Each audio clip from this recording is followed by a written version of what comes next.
కొంచెం అది ఆ గ్యాప్ అనేది జనాలకి మనీ ఇది అలవాటు జగన్ అనేది చేశాడు. మెయిన్ ఈ డబ్బు ఇవ్వడం అనేది ఇవన్నీ లేకుండా ఏదైనా ఇండస్ట్రీలు కానీ ఇంకా కొత్తగా ఏదన్నా చూడాలి. కానీ ఎంతవరకు మనిషి కానీ వాడికి డబ్బులు వేస్తూ ఉంటే గవర్నమెంట్ మనం కష్టపడి సంపాదించుకోవాలన్నా గవర్నమెంట్ ఎన్నాళ్ళన్నా ఆధారపడేది.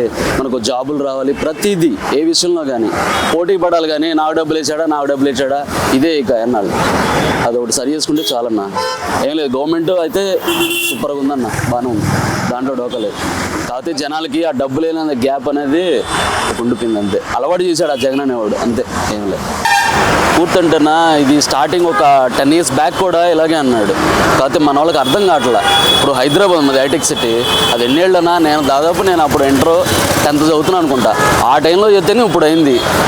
ఒక విషయంలో జగన్ కూడా అంటున్నాడు, ఇది బోర్డు ఎప్పటి నుంచో అన్నాడు, ఇది అయ్యేదే సచ్చేది అన్నాడు. అప్పట్లోనే చంద్రబాబు గారు హైటెక్ సిటీని పెట్టబట్టే ఇప్పుడు అలా ఉంది. అది చంద్రబాబు చూద్దాం. నేనైతే ఒక ఎడ్యుకేటెడ్గా చెబుతున్నాను, ఇప్పుడు కాకపోయినా రేపు నా పిల్లలకైనా సరే అమరావతి అనేది ఒక రాజధాని అవుతుంది పక్క. లోకేష్ పరంగా అప్పుడున్న ఐటీ శాఖ మంత్రిగాను ఇప్పుడున్న లోకేష్కి చాలా తేడా ఉందన్న.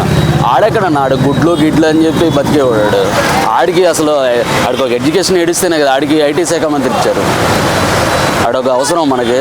ఆ టైంలో ఏదో జగన్ తిడతా ఉంటే జాబులు ఏదో అలా మంత్రులని ఇవని అట్లా అలిగిపోయారు. అన్న లోకేష్ చెప్పాలంటే ఫస్ట్లో ఎగతాలు చేశాడు పప్పు అని. కానీ ఒక మనిషి అనేవాడు ఎల్లకాలం అలా ఉండడు. నువ్వైనా నేనైనా ఇప్పుడు నువ్వు ఈ రీతిలో ప్రెస్లో ఉన్నావు, రేపు ఇంకో స్థాయిలో ఉండొచ్చు. అట్టే ఒక మనిషిని ఒక అంచనా వేయలేము. ఇప్పుడు నేనే ఉంది, ఎవరైనా కానీ ఒక అంచనా వేయలేము. కానీ బాగా కష్టపడ్డాడు, అది మాత్రం డ్యామ్ షూర్. నేను ఎలక్షన్ జరిగే ముందు ఒక 5-6 నెలల క్రితం వెళ్ళాను మంగళగిరి. వెళ్తే అసలు ఎవరు చూడు లోకేష్ ఎప్పుడు అక్కడ టీడీపీ గెలవాల, అది మాత్రం వాస్తవం. కానీ లోకేష్ వల్లే భారీ మెజారిటీ వచ్చింది. ఇప్పుడు ఏపీ మొత్తం మీద లోకేష్కే ఎక్కువ వచ్చింది భారీగా అక్కడ. అదొకటి మాత్రం పరిపాలన మాత్రం సూపర్ లోకేష్ అయితే.